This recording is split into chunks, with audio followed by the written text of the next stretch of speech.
జయశంకర్ భూపాలపల్లి జిల్లాలో ఘోరం చోటు చేసుకుంది.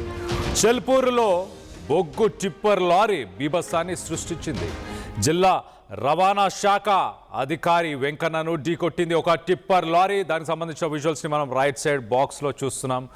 లారీ మీద నుంచి వెళ్లడంతో స్పాట్లోనే DTO district transport officer Venkanna అక్కడికక్కడే మృతి చెందారు. మరోపక్క దీని వెనుక కుట్ర కోణం ఉందంటూ కూడా వార్తలు వస్తున్నాయి. మొత్తం మీద 15 రోజుల క్రితమే ఈ డిటిఓ వెంకన్న భూపాలపల్లిలో తను నిధులను నిర్వర్తించడం స్టార్ట్ చేశాడు. ఇటు ఆర్టీఓ కార్యాలయం ఎదుట వాహనాల తనిఖీ చేస్తున్న సమయంలో ఈ ఘటన చోటు చేసుకుంది. టిప్పర్ లారీ మరి దానికి ఎలాంటి పర్మిషన్స్ లేవా, లేక అక్రమ రవాణా చేస్తున్నారా, లేక డిటిఓ అక్రమ రవాణాని అడ్డుకునే ప్రయత్నం చేశాడని హత్యాయత్నమా? టిప్పర్ డ్రైవర్ని ప్రస్తుతానికి పోలీసులు అదుపులోకి తీసుకున్నారు. 15 రోజుల క్రితమే బదిలీ అయి భూపాలపల్లికి వచ్చాడు వెంకన్న.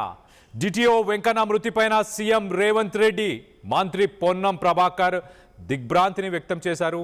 వెంకన్న కుటుంబాన్ని అన్ని విధాలుగా ఆదుకుంటామంటూ సీఎం హామీ ఇచ్చారు.